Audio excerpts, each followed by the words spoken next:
हवाई चप्पल और सादगी वाली तस्वीरें जितनी सच हैं, बंगाल की राजनीति का दूसरा पहलू उतना ही कड़वा है। जब आप दशकों तक सत्ता में रहते हैं तो सिस्टम की खामियां और विवाद भी आपके दरवाजे तक आ ही जाते हैं।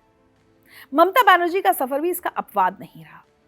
बीते कुछ सालों से उनकी सरकार पर भ्रष्टाचार और प्रशासनिक नाकामी के कई गंभीर आरोप लगे हैं, जिन्होंने ममता की सादगी वाली छवि पर बहुत बड़ा डेंट किया है।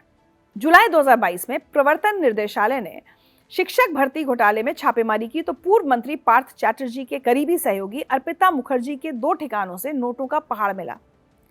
छापे में 50 करोड़ रुपए से ज्यादा नकद बरामद हुए थे। फिर 27 अक्टूबर 2023 को राशन वितरण में गड़बड़ी के आरोप में पूर्व खाद्य मंत्री ज्योतिप्रिय मलिक को भी गिरफ्तार किया गया।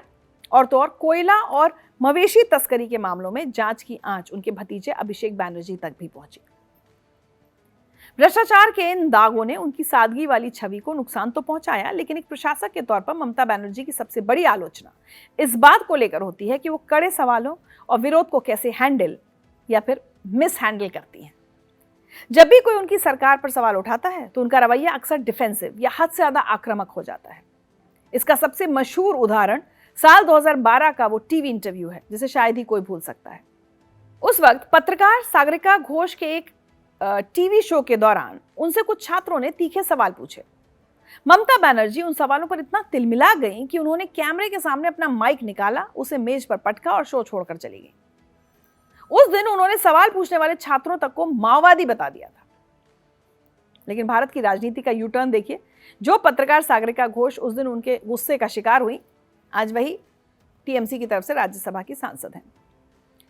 आलोचकों को अपने खेमे में कर लेना ये उनकी राजनीति का एक बेहद दिलचस्प दांव है। सवालों से इसी चिढ़ का असर अक्सर उनके बयानों और भाषा में भी झलकता है। स्ट्रीट फाइटर की तो आक्रामकता कई बार इस कदर हावी हो जाती है कि शब्दों की सारी मर्यादाएं टूट जाती हैं। हाल ही में उन्होंने पीएम मोदी को सबसे बड़ा घुसपैठिया बता दिया था। इसके अलावा दूसरे विपक्षी नेताओं को लेकर भी विवादित बयान देती रहती हैं। इस दौरान वो अक्सर मुख्यमंत्री पद की गरिमा को दरकिनार कर देती हैं। लेकिन सबसे डरावना पैटर्न तब दिखता है जब बंगाल में कोई बड़ा अपराध होता है। जब भी पुलिस या प्रशासन पर सवाल उठते हैं तो मुख्यमंत्री का पहला रिएक्शन उस अपराध को ही विपक्ष की साजिश बता देना होता है। साल 2012 का वो मशहूर पार्क स्ट्रीट रेप केस आपको याद है? सुजेट जॉर्डन नाम की महिला के साथ हुए उस खौफनाक गैंगरेप में पूरे देश को हिला दिया था। लेकिन बतौर मुख्यमंत्री ममता बनर्जी का स्टैंड क्या था? उन्होंने बिना किसी जांच के तुरंत इसे विपक्ष की साजिश और सजानो घोटना यानी एक बनावटी घटना बता दिया था। बाद में जब दबाव बढ़ा और पुलिस की जांच आगे बढ़ी, तब गैंगरेप की बात बिल्कुल सच साबित हुई।